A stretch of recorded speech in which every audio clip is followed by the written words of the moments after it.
So hey guys welcome back to my new vlog होइन। आजको ब्लगमा चाहिँ हजुरलाई स्वागत छ र मैले आजको ब्लग चाहिँ खेतहरूबाट चाहिँ सुरु गरिरहेको छु होइन। किनभने चाहिँ अहिले चाहिँ झिमझिम पानी परिरहेको छ र म चाहिँ अहिले धान काटेको खेतमा छु होइन। त्यही हो, यतातिर चाहिँ टोटली चाहिँ होइन हाम्रो चाहिँ अलि पछि तिहार पछि चाहिँ धान काट्ने भएको हुँदाखेरि चाहिँ हाम्रो धान अलि ढिला भयो होइन। त्यसकारण चाहिँ पानी परेर चाहिँ हाम्रो धानहरू चाहिँ टोटल्ली रूपमा चाहिँ होइन खराबै हुन लागिसक्यो होइन। यत्रो धान चाहिँ होइन अब के गर्ने होइन, यस्तो धान छ होइन। एउटा यो चाहिँ टक्क लगाएर यस्तो पानीमा भिजेर त जताततैतिरका मान्छेले चाहिँ भर्खर भर्खर धान काट्दैछन् होइन। हिजो मात्रै धान काटे, तर आज चाहिँ भारी वर्षा भएको कारण यो धान चाहिँ पूर्ण रूपमा नष्ट हुन पनि सक्छ होइन। अझै ठुलो वर्षा भयो भने त यो केही छिनपछि चाहिँ पानी हुन पनि सक्छ। अहिले एकदम लास्ट पानी छ होइन। सो यस्तो अवस्थामा चाहिँ सारा किसानहरूको जो यहाँ चाहिँ अन्नबाली लगाउनुहुन्छ होइन, उहाँहरूको चाहिँ साराको मन रोइरहेको होला र मेरो पनि रोइरहेको छ। किनभने यहाँ सबभन्दा बढी चाहिँ खेत हाम्रै रहेको छ र म चाहिँ हजुरलाई हाम्रो खेत देखाउनेवाला छु होइन। यहाँनिर चाहिँ यता चाहिँ यो अलि तलबाट चाहिँ यो जति धान काटेको छ यो चाहिँ सब खेत हाम्रो होइन। लगभग यतिबाट चाहिँ जति काटेको तलतिर लगभग हाम्रो यहाँ 8 रोपनी छ होइन खेत। सब टोटल्ली धान काटेर चाहिँ हामीले तयार पारिसकेका थियौँ। तर के गर्नु गाइज, नेपालमा केही गर्न गाह्रो छ होइन। योचोटि चाहिँ सिजनको बेला पानी नपरेर चाहिँ सिजनमा राम्रोसँग धान पनि लाउन पाइएन, धानलाई रोग लाग्यो होइन।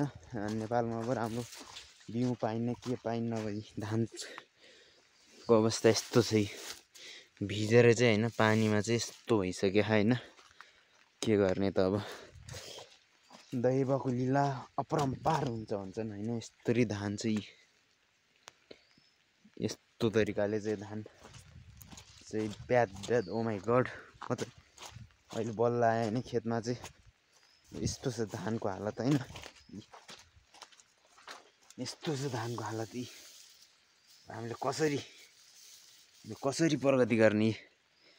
पानी परेर चाहिँ होइन खेतभरि चाहिँ पानी छ, धानहरू चाहिँ यस्तरी झरेर चाहिँ होइन एकदम मुसाले खान्छ, रोग लाग्छ, राम्रो फल्दैन। पानी पर्छ होइन। अब यत्रो लगभग हाम्रो 40 मुरी चाहिँ हुन्छ हाम्रो धान होइन।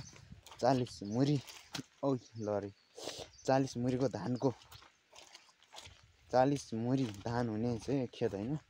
यस्तो अवस्था देख्दाखेरि चाहिँ कसको मन टुन्न होला। र यतातिरको खेत चाहिँ ठिक छ होइन, पानी चाहिँ अहिले पनि परिरहेको छ र म पानी पर्दा पनि यसो टुर भिजिट गर्न आइरहेको छु। हजुरहरूकोतिर पानी के कति परिरहेको छ त्यो चाहिँ कमेन्ट गरिदिनु होला नि। यस्तो छ धानको हालत होइन। यस्तो अवस्था म कसरी हेर्न सक्छु?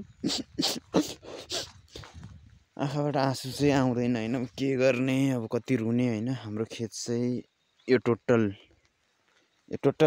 खेत चाहिँ हाम्रो होइन 8 रोपनी खेत छ। यता चाहिँ यस्तो तरिकाले चाहिँ यसरी भिजेको खेतमा होइन, यस्तो तरिकाले चाहिँ यस्तरी पानीमा ड्याम यसरी भिज्यो भने चाहिँ यो धान जागिरी चाहिँ यस्तो छ होइन। ताल हो, यस्तो ताल छ। अब यस्तो तालमा चाहिँ अब धान यसरी डुबेको छ। अब यस्तो भयो भने चाहिँ सब धान कुहिन्छ होइन। एक साल भएको थियो होइन, एकदम यस्तो भयो भने चाहिँ धानको चाहिँ सर्टेज हुन्छ होइन। हामीले चाहिँ चामल खान चाहिँ हामीले सक्दैनौँ धान नभयो भने। के गर्ने अब, टक्क लगाएर चाहिँ खेत हेर्दै मन बुझाउँदै चाहिँ गर्नुपर्छ। तर मैले चाहिँ यो धानहरूलाई चाहिँ पानीभन्दा पाखा लाउने चाहिँ सोचिरहेको छु होइन। यिनीहरूलाई चाहिँ पानीभित्रै बस्यो भने त यो धान कुहिन्छ होला होइन। माछा पोखरी लरक्क लर्कियो ल यस्तो छ तालमा चाहिँ तलबाट धान चाहिँ तलबाट तलको धानलाई चाहिँ पाहा गर्दै यसलाई चाहिँ पानीबाट बाहिर राख्नेवाला छु। मलाई चाहिँ पानीले पनि के गर्दैन यस्तो पानी भइसक्यो धान चाहिँ यस्तो छ के गर्ने। रुँ भने आँसु आउँदैन खुसी हौँ भने खुसी नै छैन यो मनमा भनेको जस्तो भएको छ सो हैन।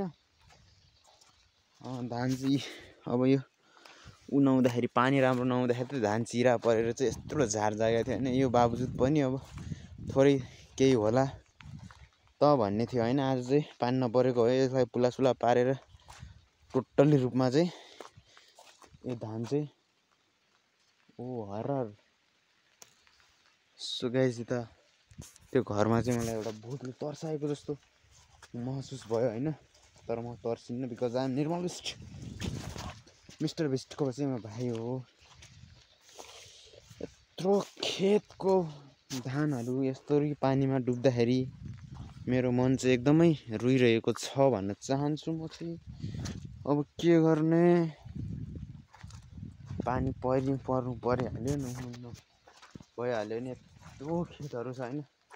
सायद हामीले मात्रै धान काटेर यस्तो भएको भए त हामीलाई यस्तो पिर हुन्थ्यो। हाम्रो अब यत्रो धानहरू खेर गयो भन्न हुन्थ्यो नि। खेर त जाँदैन यो घारीतिरको त पानी अझै पऱ्यो भने चाहिँ यो केही काम लाग्दैन। तर पानी नपऱ्यो भने चाहिँ घाम लाग्यो भने चाहिँ बेलैमा चाहिँ यो केही हुनसक्छ होइन। अब यतातिर यो हाम्रो बाजेको धान छ होइन। यता तलतिर अरूको छ यता पाहातिर अरूको छ होइन। यो माथितिरको चाहिँ जम्मै हाम्रो होइन। यत्रो धानहरू छ अब यत्रो धानहरू अरूको भने सबले टोटल्ली काटिसकेको थियो होइन। सबको धान चाहिँ अब यस्तै भइदियो क्या के गर्ने होइन। यसरी धान यसरी डुबेको छ। अब हाम्रो चाहिँ यतातिर चाहिँ कोही चलन चाहिँ होइन माथिबाट चाहिँ टक्क तलतिर गाई बाख्रा ल्याउने र यस्तो सानो गोठहरू बनाएर बस्ने हुन्छ होइन। यहाँ चाहिँ टक्क फुलफुलिया रहेछ बबाल फुलफुलिया होइन।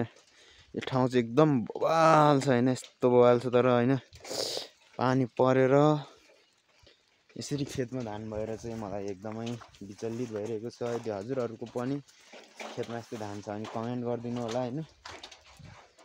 म एकछिन रुन्छु।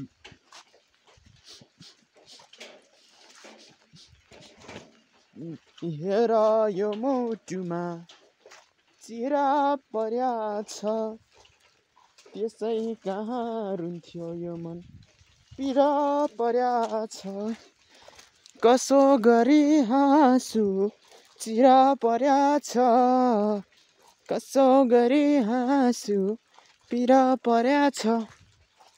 त्यही हो गाइज भिडियोमा खास चाहिँ त्यस्तो त थिएन। अब टक्क मैले हाम्रो यो आफ्नो दुःख चाहिँ पोख्दिएँ। अब के गर्ने सरकारले चाहिँ राहत हामीलाई नहेर्छ न म आश गर्छु सरकारको। अघिल्लो सरकार पुरानो जुन जोगी आएपरि कानै चिरेको सरकार छ होइन। किसानहरूको चाहिँ सुनाइ हुँदैन। अब हामीलाई चाहिँ यतै हो गाइज। सो भिडियोलाई चाहिँ अन्तिमसम्म कसैले हेरिदिनु भएको छ भन्ने चाहिँ मैले आशा गरेको छैन। यदि तपाईँले हेरिदिनु भएको छ भने लाइक कमेन्ट सेयर सब्सक्राइब गरिदिनु होला। यति भन्दै म टक्क बिदा हुन चाहन्छु। हस् त गाइज सर र भ्यू हेर्दै मैले ब्लग अन्त्य गरेँ।